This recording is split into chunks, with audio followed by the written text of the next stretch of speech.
గాయపడిన మనసుని మందు పోయడం నేను చేసిన తప్పా అంటూ నిశ్చితార్థం తర్వాత చైతన్య కోసం ఎమోషనల్ అవుతూ కనిపించేసిన శోభిత.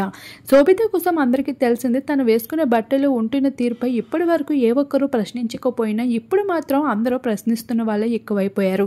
చైతన్యతో ఎంగేజ్మెంట్ చేసుకోవడంతో శోభితకి సంబంధించిన ప్రతి విషయాలను కూడా నెటిజన్స్ తెలుసుకుంటూ ఉన్నారు. ఈ సందర్భంగానే శోభిత గతంలో ఎవరితో ఉందని, ఎలా ఉండేదని విషయాలపై ఆరా తీస్తూ ఉండగా ఇప్పుడు ఏకంగా డివోర్స్ ఎన్నో రోజులు కాకుండానే చైతన్య శోభితతో ఇటీవల యూరోప్ రెస్టారెంట్లో కనిపించగా ఆ ఫొటోస్ ఒక్కసారిగా అందరికీ షాక్కి గురిచేశాయి. ఆ తర్వాత పలు లండన్ అంటూ ఇలా ఎక్కడికక్కడ వెకేషన్స్లో దర్శనమిస్తూనే వచ్చారు. ఆ సమయంలో ప్రతి ఒక్కరు కూడా విమర్శిస్తూ వచ్చారు ఈ జంట కోసం ప్రశ్నిస్తూ. కానీ ఏ రోజు నోరెప్పింది లేదు. అయితే ఇప్పుడు ఈ ఆగస్ట్ 8న నిశ్చితార్థం జరగడంతో ప్రతి ఒక్కరు కూడా ఈ రోజు మీరు చేసిన దానికి సమాధానం ఇవ్వాల్సిందే అంటూ నిలదీస్తూ రావడంపై ఈ విషయంపై శోభిత అయితే చాలా కుంగిపోతూ ఎమోషనల్ అవ్వకుండా ఉండలేకపోతుంది. అలానే సోషల్ మీడియాలో నిశ్చితార్థం సంబంధించిన కొన్ని అడర్బుల్ ఫొటోస్ని షేర్ చేసుకుంటూ మా బంధాన్ని ఏ ఒక్కరూ విడదీయలేరు, అంతటి బంధం మా మధ్యన ఏర్పడింది అంటూ తను సైతం ఎమోషనల్ అవ్వకుండా ఉండలేకపోయింది.